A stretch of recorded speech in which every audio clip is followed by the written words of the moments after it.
Le pouvoir de ta parole, le pouvoir et l'intention, la puissance du verbe, de ta vibration à travers de ton cœur ou de ton mental ou de tes peurs. Aujourd'hui, dans notre troisième journée d'émergence, je suis profondément touchée de venir connecter avec vous aujourd'hui pour pouvoir partager la puissance de nos mots et de nos mots MOTS qui peuvent parfois éveiller des mots MAUX dans notre corps physique. La puissance des mots, la puissance de la parole, la puissance du verbe. Ça peut détruire, ça peut construire. Et juste là, en vous nommant ça, je réalise à quel point c'est puissant. Chaque fois qu'on prend parole, et même les moments où est-ce que tu ne parles pas, mais que ça se dit intérieurement, c'est tout aussi puissant. On parle de vibration, on parle de fréquence, on parle d'intention. Donc, c'est une intention avec une fréquence, une intention avec une vibration. On est des êtres de vibration. Donc, si on est des êtres de vibration, ce que tu ne dis pas est tout aussi puissant que ce que tu nommes, que tu peux entendre avec les mots, avec vos cordes vocales, avec la fréquence de l'extériorisation. La concrétisation des mots par la vibration de vos cordes vocales fait en sorte qu'il y a des sons qui sortent et ces sons-là ne sont que vibrations. Et peut-être que tu as déjà fait l'expérience avec les pots de riz. Tu mets du riz dans un pot et tu mets du riz dans un autre pot et tu vas lui dire comment il est nourrissant, comment il est extraordinaire, comment il est riche, comment il est bon, puis comment il est avec des paroles du cœur et des paroles d'intention positives, propulsantes, nourrissantes. Et là, quand je dis positive, c'est pas dans le bon ou le mauvais, mais simplement dans une expérience de fréquence, de valorisation. Et dans un autre, tu lui parles en étant dans la frustration, dans la colère, dans la violence de c'est pourri, c'est malsain, c'est destructeur et tu le détruis en fait. Et le laisser dans le fond, dans cette quelques jours plus tard, voir quel effet que ça fait. Un va être noirci, il va avoir rassis et l'autre, il va rester intact dans son blanc. Et c'est prouvé scientifiquement avec aussi les fréquences des flocons de l'eau, comment ça peut se cristalliser, ces fréquences. Et des fois, on oublie la puissance qu'on a en tant qu'être humain de parler, d'avoir des pensées et de partager. Notre intention, si elle n'est pas claire quand on parle, quand on communique, si elle est basée sur nos peurs, si elle est basée sur nos doutes, imagine l'impact que ça peut avoir. Et je réalise à quel point c'est tellement puissant que les paroles qu'on se dit envers nous-mêmes font le même effet. Même s'ils sont dans nos pensées, ils ne sont pas nommés et que tu rumines. Je doute, je devrais-tu faire ça, je devrais-tu pas faire ça, et que c'est basé sur une intention de doute. Donc, c'est motivé par tes peurs, motivé par des croyances que tu as adoptées ou que tu crois encore aujourd'hui, mais en dévalorisation, en critique, en jugement. Imagine l'impact que ça a sur ta santé, sur ton corps, sur ton rayonnement, sur ta joie. Et à l'inverse, quand on est dans un soutien et motivé par le soutien de croire, de la foi, de la propulsion, de j'ai foi en moi et j'ai foi en l'autre personne. Et toutes ces réunions-là, toute cette réunion-là de fréquences qui s'entrechoquent, qui se croisent, qui vibrent, et soit que ça se choque ou soit que ça rouvre. Est-ce que tu as porté attention à les mots, les pensées, ne serait-ce que pendant une journée, d'observer qu'est-ce qui peut se turlubiner dans tes pensées et comment est-ce que tu te parles et que tu communiques? Même si on essaye de camoufler, je vous dis là, même si on essaye de camoufler que tout va bien, on laisse l'apparence que tout va bien, puis on camoufle intérieurement notre réel état. des fois de colère, des fois de déception. Mais on fait comme si rien n'était. Mais à l'intérieur, là, il y a tout un monde qui est vivant. Il y a toute une fréquence qui est là, qui vit intérieurement. Il y a comme une vie intérieure qui est non cohérente avec l'apparence que tu donnes. Qu'est-ce que ça crée? C'est de l'incohérence. Ça crée une distorsion. Avoir la sensation de dire, je crois pas tout à fait qu'est-ce qui est nommé. Ça crée une insécurité d'entendre quelqu'un nommer des choses, puis de dire, elle me dit que ça va bien, mais je le crois pas. Ça t'est-tu déjà arrivé? Puis, est-ce que toi, ça t'est déjà arrivé d'essayer de camoufler tellement ce que tu vis, puis de dire, ben, je ne veux pas laisser paraître là, fait qu'il faut que je paraisse forte, il faut que j'ai de l'air bien, il faut que je donne une apparence d'eux qui fait en sorte que c'est tellement épuisant de porter ce masque-là, que tes mots ne sont pas entendus, que tu as l'impression de ne pas avoir de place. Tu as la sensation que tu n'as pas de place, tout simplement. Tu n'es pas entendu, on te coupe la parole. Et que là, tu ne comprends pas trop. Il y a une incohérence, il y a une distorsion. Corps, cœur, esprit, tes pensées, tes intentions et ce qui est nommé n'est pas en cohérence. Et on utilise tellement un vocabulaire pauvre. À mon point de vue, j'ai réalisé que quand j'ai commencé à m'exprimer, je m'exprimais avec un vocabulaire qui était non enrichi, si je peux le dire comme ça. Comment que je pouvais utiliser des mots, des expressions qui sont communes, mais que ça fait une fréquence de destruction. Comme, hey, c'est malade. Le mot malade, c'est maladie. Donc, quand je dis c'est malade en disant que c'est extraordinaire, c'est fabuleux, c'est merveilleux, c'est expansif, c'est donc ben extraordinaire. C'est grandiose. C'est glorieux. Et j'utilise le mot exemple, c'est malade. Il y a une incohérence. Parce qu'il y a une joie, mais il y a un mot. Et ce mot-là, qu'est-ce que ça donne à ton impression, à toi, même si l'énergie, elle est là? Les mots, la perception. Et dire, hey, c'est fou. Et là, tu te poses question de dire comment ça que je nomme ces choses-là? Parce que tu l'as entendu, parce que c'est des vocabulaires qui ont été généralisés. Mais en même temps, moi, ce que j'ai réalisé, c'est que c'est quoi que tu veux dire réellement? C'est quoi l'expression de ta communication si tu pars de ton cœur et tu dis, c'est quoi tu veux dire vraiment, tu sais? Et souvent, on va utiliser des mots qui vont être pour nommer la maladie, exemple, ou la folie, ou la destruction, c'est-à-dire, j'en ai, des fois, on utilise des mots même d'excréments pour parler, là, tu sais. Et tout ça, ça fait en sorte que c'est souvent un langage qui est dans le fond, non enrichi et qui donne une distorsion dans ce qui est entendu et ce qui est la fréquence qui est nommée. Et aujourd'hui, je t'invite à poser la question de dire, quand je communique, quelle est mon intention? Est-ce que c'était pour être propulsant envers l'autre personne? Est-ce que ça va être nourrissant dans la relation avec l'autre, avec moi et avec l'autre?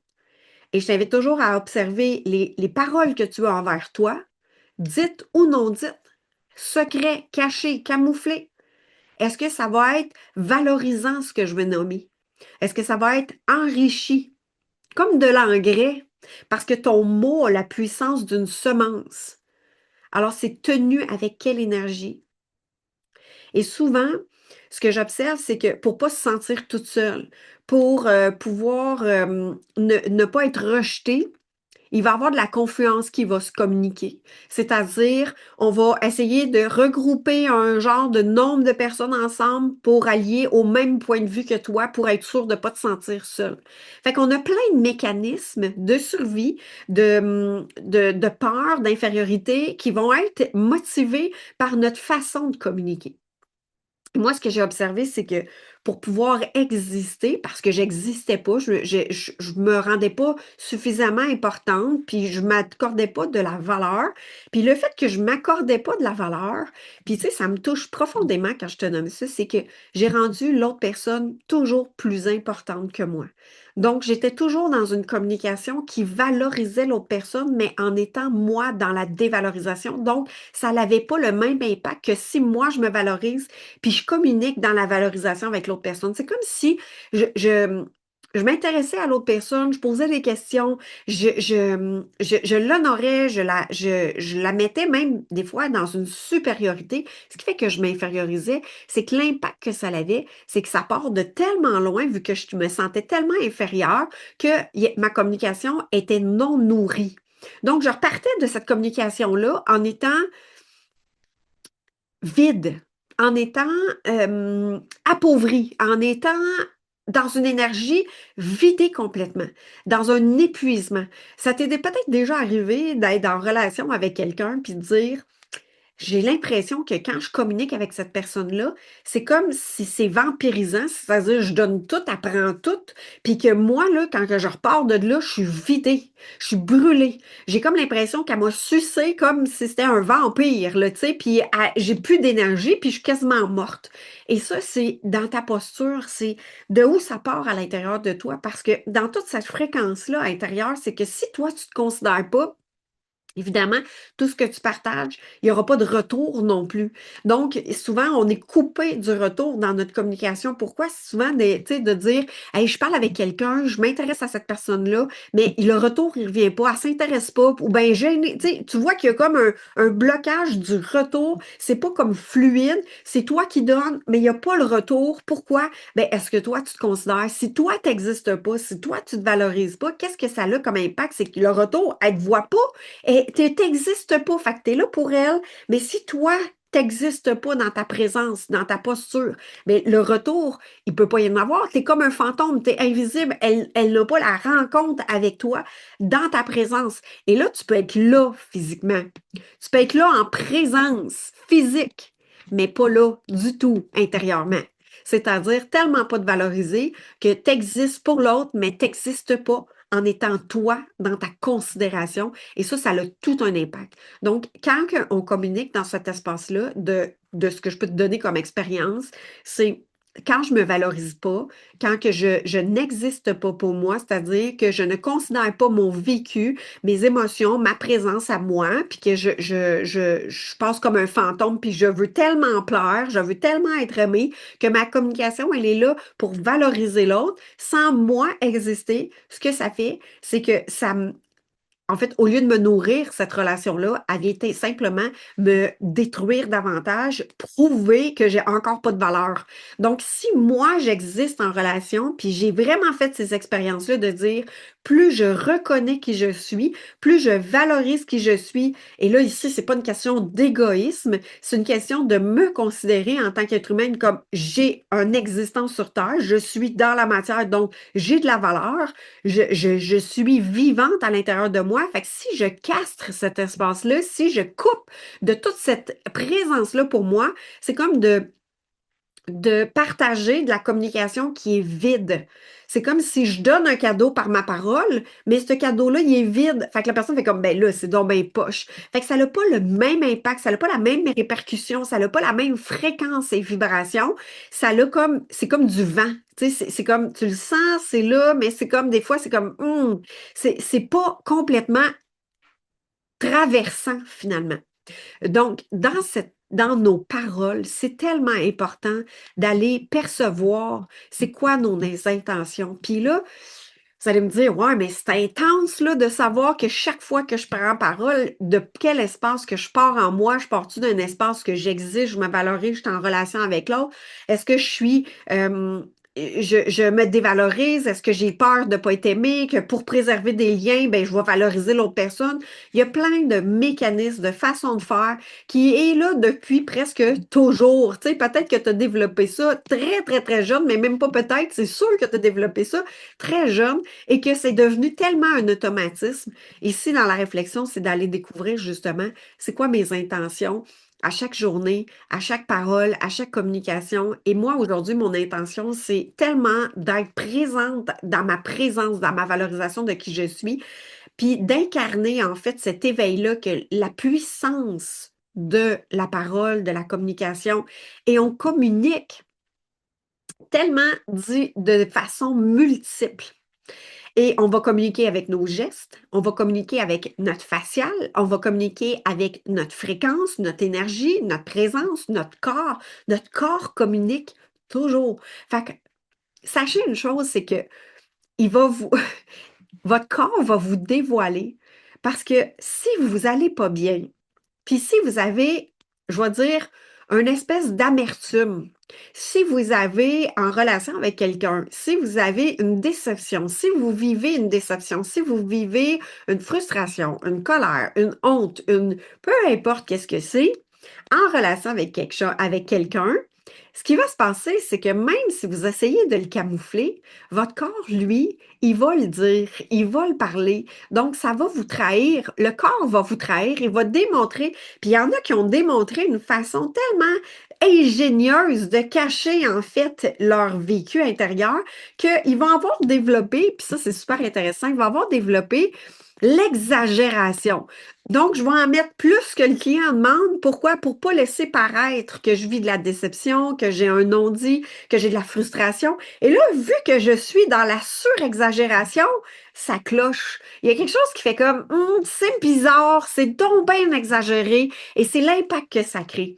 Et à l'inverse, si vous avez de la joie, puis que vous avez, exemple, un sentiment amoureux envers quelqu'un, puis vous essayez de le cacher, bien, vous allez peut-être même créer une distance avec la personne pour ne pas dévoiler quelque chose qui est joyeux à l'intérieur de vous. Fait qu'à l'inverse, d'une manière ou d'une autre, si on n'est pas authentique avec nous dans notre communication, dans notre fréquence, dans ce qui est nommé, ça se ressent.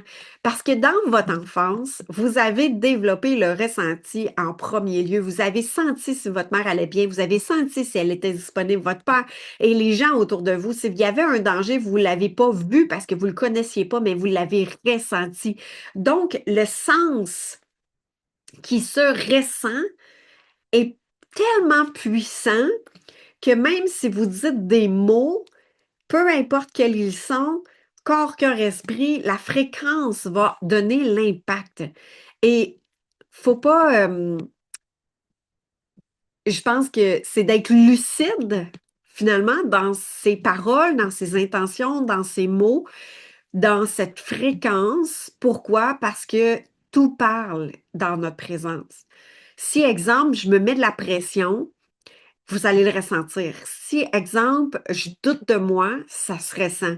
Et ceux qui sont dans le milieu des affaires, puis je trouve ça super intéressant, c'est que si on ne développe pas justement notre conscience à notre parole, puis vous allez l'avoir ressenti quand on rentre dans un magasin, exemple, puis il y a un vendeur qui est là, puis le vendeur, il est sous pression, puis il doit faire des chiffres, il doit avoir une pression. Et là, vous le ressentez dans son énergie, même s'il est sympathique, même s'il est charismatique, vous allez sentir la pression que lui, il a, qui projette sur vous pour que vous puissiez acheter.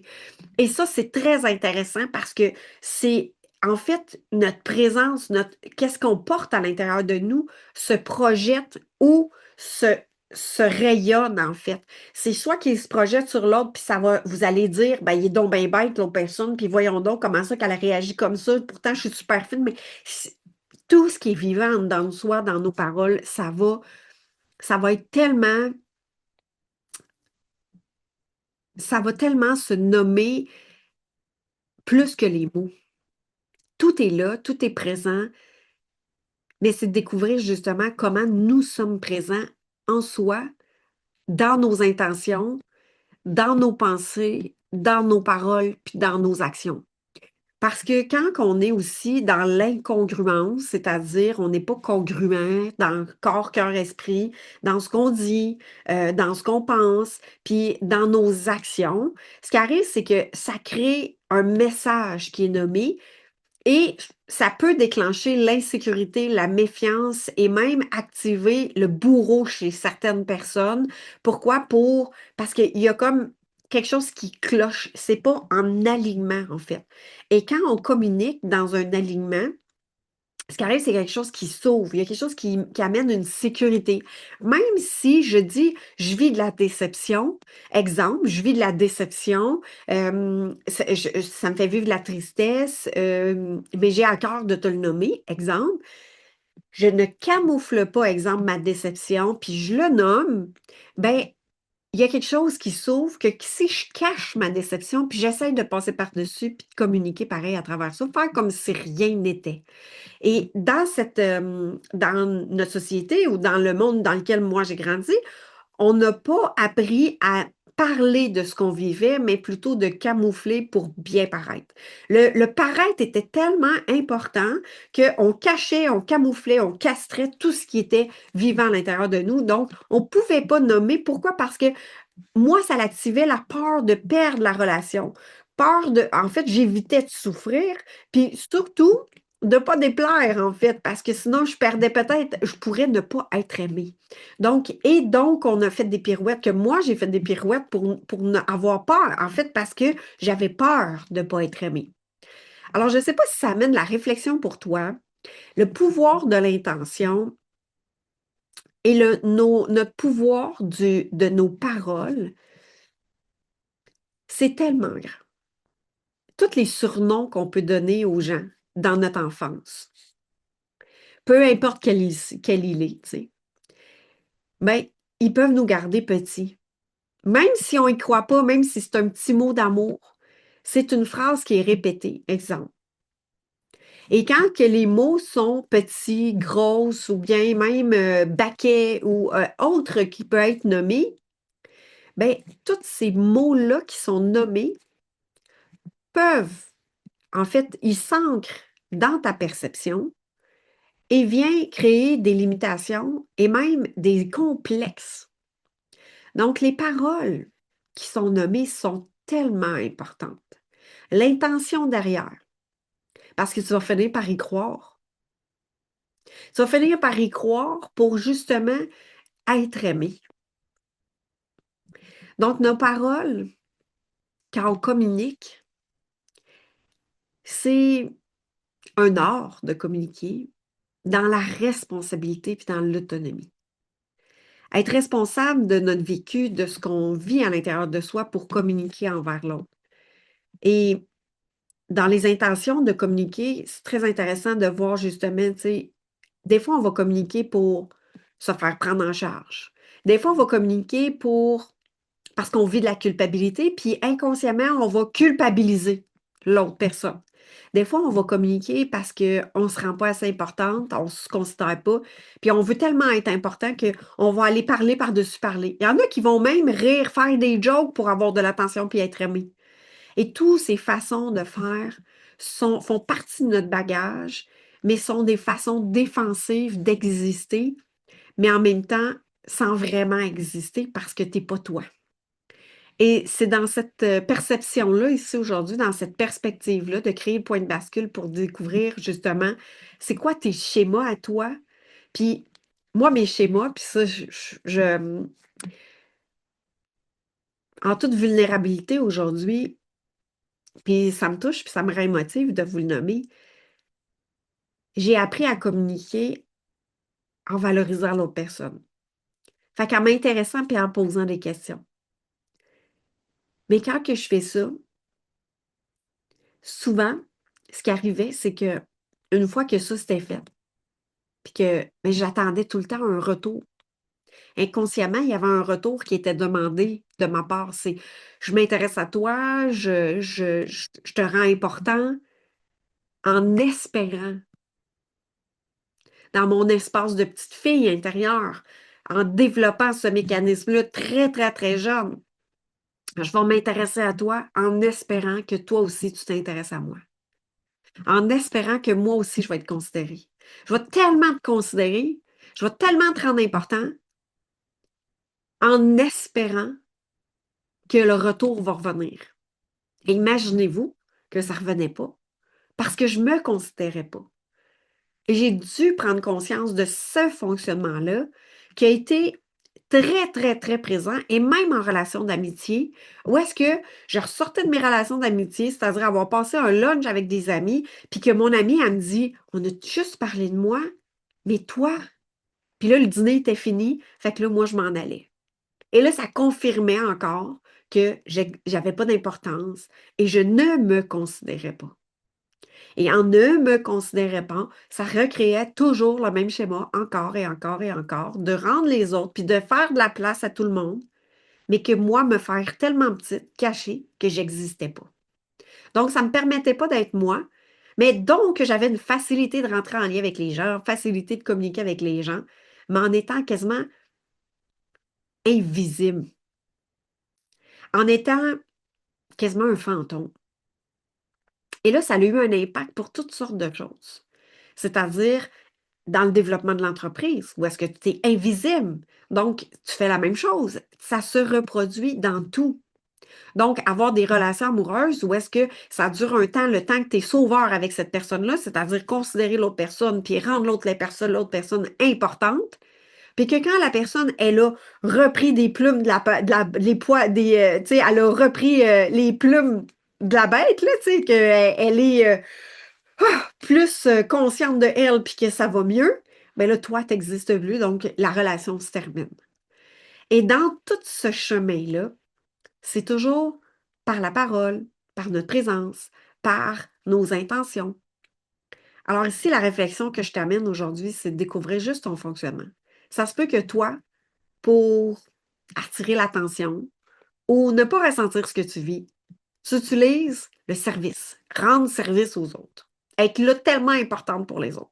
Ça se peut que tu utilises l'humour, les petits rires ici et là, rendre, tu sais, détendre l'atmosphère, faire une petite joke, faire rire les gens parce qu'il y a un malaise. Puis là, pour camoufler le malaise, une petite joke ici, une petite joke là, un petit rire ici, un petit rire là, un rire plus fort. Pourquoi? Parce qu'il y a un malaise.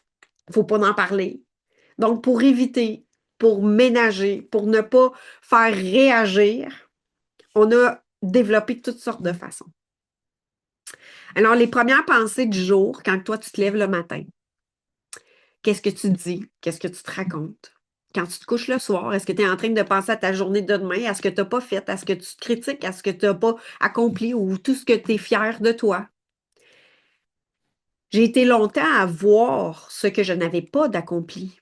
Donc, les paroles que je m'accordais, c'était t'en as jamais fait assez. Tu vois bien, il reste encore tout ça à faire. Et la culpabilité embarquait.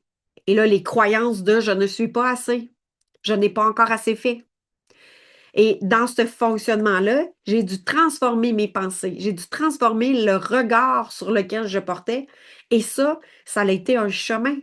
Parce que la critique, la dévalorisation, l'estime de moi, elle a été pointée sur, en fait, le non-essai, ce que je n'avais pas d'accompli, ce qui restait encore à faire.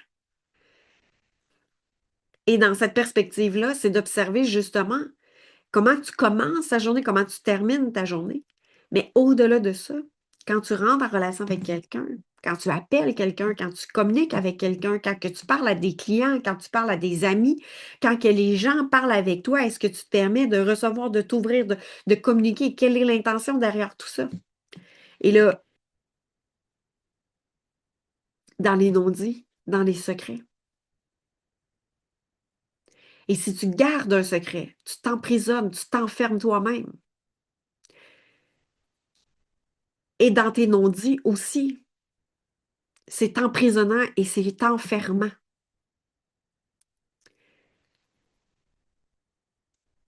Alors aujourd'hui, quelle est ton intention? Par obligation, parce que j'ai pas le choix, ou par une intention du cœur, par un désir de nourrir, d'enrichir? Des fois, on appelle des gens par obligation. Des fois, on fait des gestes par obligation. Et là, c'est bientôt la fête des mères. Puis là, je vous invite. Est-ce que vous l'appelez par obligation ou par votre élan du cœur? Pour ne pas la décevoir?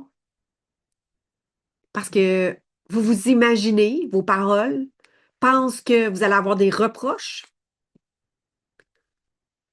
ou par votre intention, vous faites le choix intérieur de semer, de créer, de nourrir, de partager avec votre cœur, d'enrichir le lien relationnel. Et d'enrichir le lien relationnel, c'est à partir de son cœur. Et observez dans votre énergie par où ça part. Est-ce que j'y pense, puis j'arrête pas d'y penser, puis je le rumine, puis j'y pense, puis je dois y penser, puis comment je vais le dire, puis de la manière dont je vais le dire, puis est-ce que vous êtes connecté à votre cœur? Et d'éteindre toutes ces pensées mentales-là, c'est tout un travail d'entraînement de OK, je stoppe ces pensées-là. C'est quoi mon intention à partir de mon cœur? Est-ce que je fais à partir de ma tête parce que j'ai peur d'être rejetée? Est-ce que je fais à partir de ma tête parce que j'ai peur de ne pas être aimée? Et ça, c'est tout des fonctionnements qui se transforment. Tu as le pouvoir. Et pour ça, c'est de mettre de la lumière, mais surtout de mettre en conscience. Pour mettre de la lumière, c'est de porter son attention, c'est-à-dire j'observe mes pensées, j'observe c'est quoi mes intentions, j'observe comment je me sens en relation.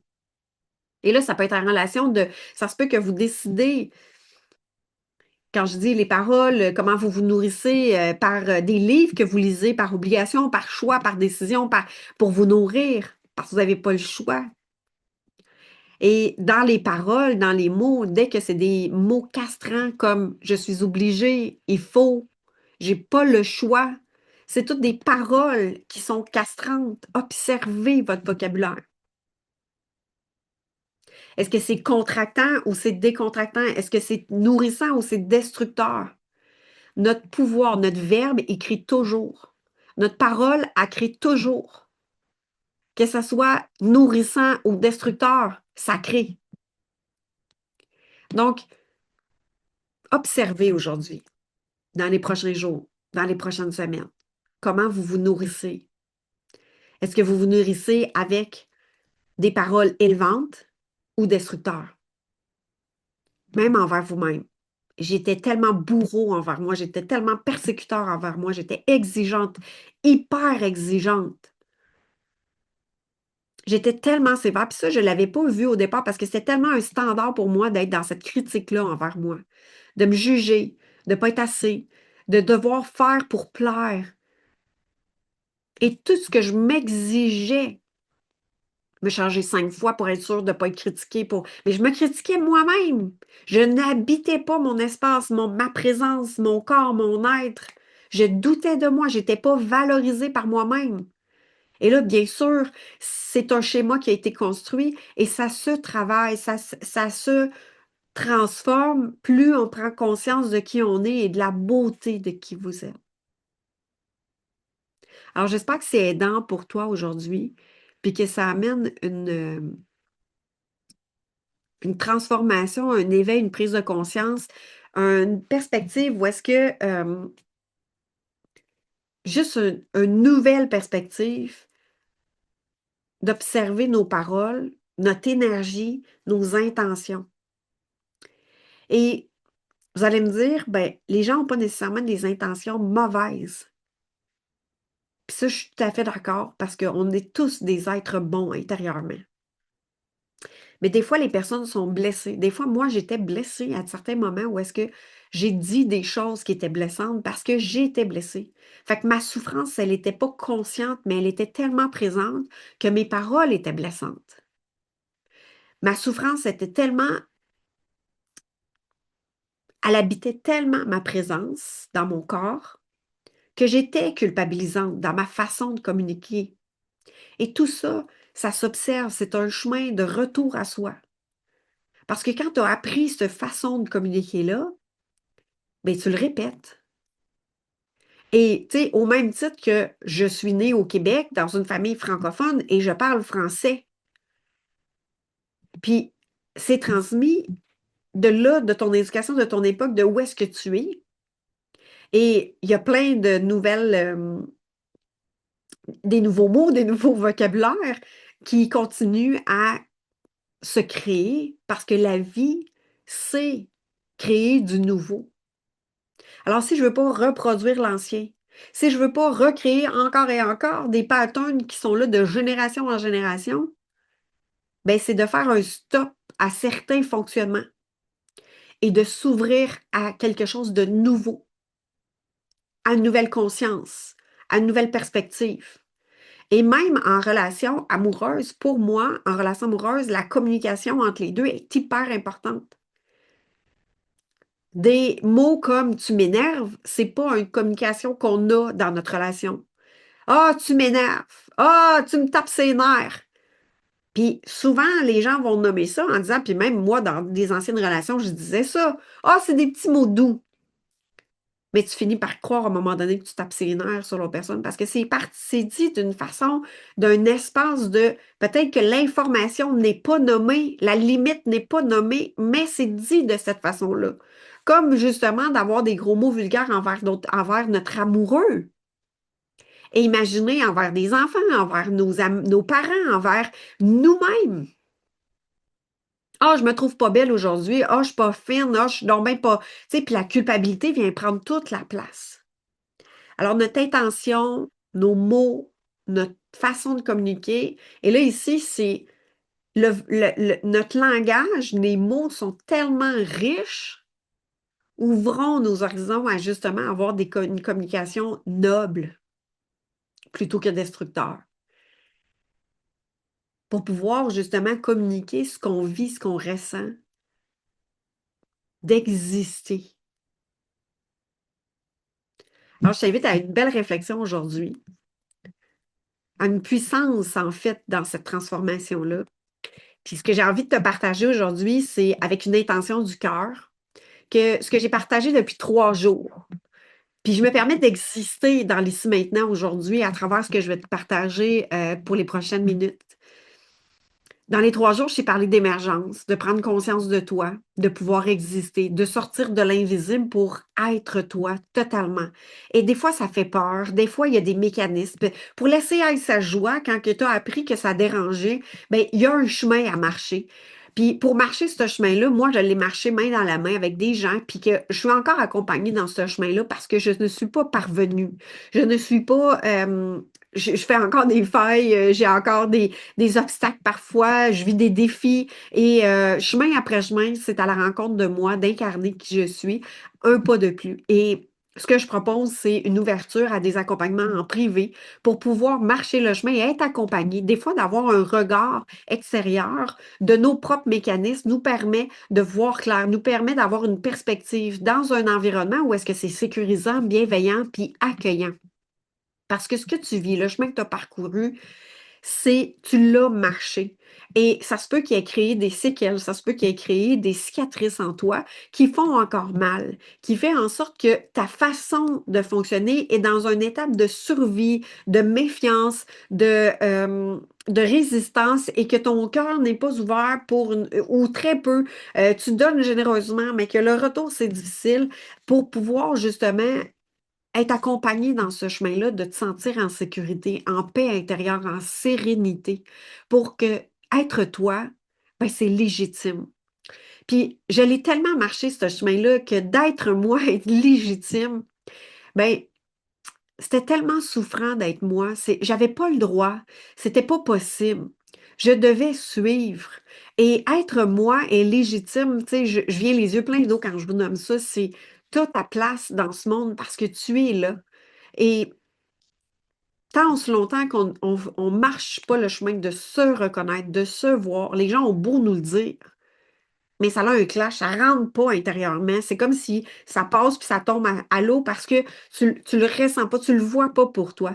Donc, la clé ici, c'est de marcher le chemin, de se voir, de se reconnaître, de se laisser être pour pouvoir s'ouvrir et continuer à marcher dans cette liberté d'être soi.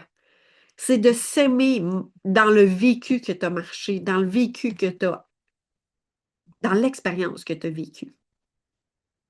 Et que même dans la difficulté, que tu peux t'aimer toi. J'ai longtemps porté la culpabilité, puis elle est pas loin des fois, mais je l'accueille. La honte d'être moi, je l'accueille. Au lieu de vouloir la tasser puis de dire je veux plus qu'elle existe de moi, je suis encore en train de faire une séparation de moi. Mais plutôt de dire, OK, tu as existé. J'ai eu honte de moi dans mon parcours de vie. J'ai eu même du dégoût pour moi. Mais c'est d'aller aimer cette partie-là de soi pour pouvoir la ramener dans notre cœur. Parce que souvent, on est très compatissant et même on accepte des choses des personnes de dire, hey, je t'aime tellement plus, tu sais, en me dévoilant ta vérité. mais qu'envers nous-mêmes, on n'a pas ce même réflexe-là. Donc, on développe une capacité d'être fort, d'être grand, d'être extraordinaire, d'être blindé, d'avancer même dans la tempête, mais avec des poids énormes sur soi qui fait qu'en dedans, on a l'impression de mourir, de stagner, de tourner en rond. Ça fait mal. Alors moi, ce que je t'invite, c'est, je te tends la main. Si ça résonne pour toi, j'ai quelques places en individuel pour justement peut-être traverser l'été, tu sais, les prochains mois, justement, utiliser la saison florissante avec cette énergie du soleil pour pouvoir ancrer en soi une force de se reconnaître, de se dévoiler, de se laisser rayonner. Et ici, c'est pas d'être dans la polarité, d'enlever le mauvais, tu sais, l'ombre et la lumière, c'est d'accueillir les deux pour alchimiser, pour se laisser être, parce que le jour et la nuit existent, ils cohabitent ensemble. Et c'est dans la force des deux que tout peut naître. Je te tends la main. Si ça vibre, ça résonne pour toi. Je t'ai mis le lien pour que tu puisses m'écrire. Tu peux m'écrire en Messenger, mais il y a aussi les rencontres découvertes où est-ce que tu viens à ma rencontre, puis on découvre ensemble ce qui peut être vibrant comme accompagnement pour toi en individuel. Alors, c'est vraiment avec le cœur ouvert, avec m'autoriser à exister dans cet espace-là, d'ouvrir mon cœur et de dire, ben, je suis là. Et si tu viens vers moi, ben, on va regarder ce qui est possible ensemble pour que tu puisses te reconnaître. Et c'est toi qui vas faire le chemin. Je crée un environnement dans lequel tu vas te sentir en sécurité pour pouvoir t'ouvrir. Et ça fait toute une différence. J'ai une amie un jour, elle dit, tant qu'on ne se sent pas en sécurité envers la relation avec quelqu'un, on ne s'ouvre pas. Alors, si tu te sens un appel du cœur, vibrer à travers ta fréquence intérieure. C'est pas une question cognitive, c'est pas une question de penser dans ta tête, mais c'est à partir de ton cœur. Ça résonne, ça vibre. Tu vas en savoir plus. Mon énergie te parle. Ben, je t'invite, je t'ouvre la porte à ce que tu puisses venir à ma rencontre. Donc, je te dis, belle intégration, une belle rencontre avec toi-même, avec toutes ces réflexions que je t'ai proposées aujourd'hui, que tu les prennes pas, que tu écoutes, que tu te laisses vibrer avec, tout est tout le temps parfait.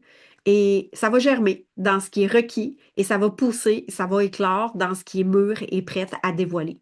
Alors, je te souhaite une belle rencontre avec toi. Et si toutefois, tu viens vers moi pour marcher le chemin à mes côtés, que je puisse marcher à tes côtés, en fait, pour que tu puisses rayonner, ça sera un honneur pour moi et surtout un privilège de pouvoir marcher à tes côtés pour que pour que je sois témoin, en fait, de cet émerveillement-là de ta propre personne. Alors, je te dis à très bientôt.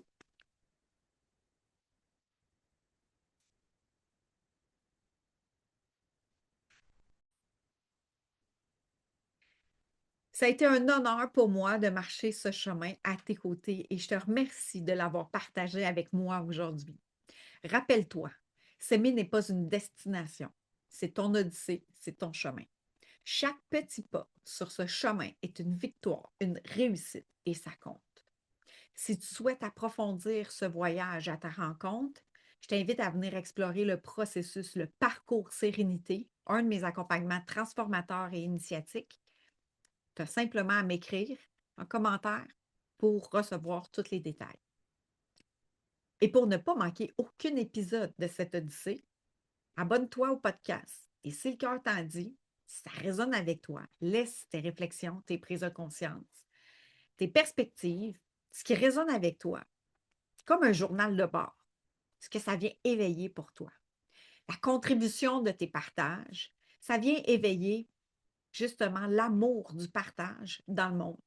Ce que tu vis, tu n'es pas tout seul à vivre ça. Et ce que tu vis en le partageant, ça te permet d'exister et surtout d'être vu, d'être lu. Parce que je vais te soutenir, je vais te lire et je vais te commenter.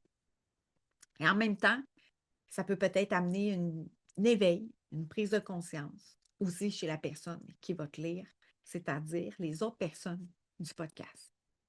D'ici notre prochain rendez-vous, continue d'honorer ton Odyssée et tu as tout mon soutien de cœur. Belle découverte de toi.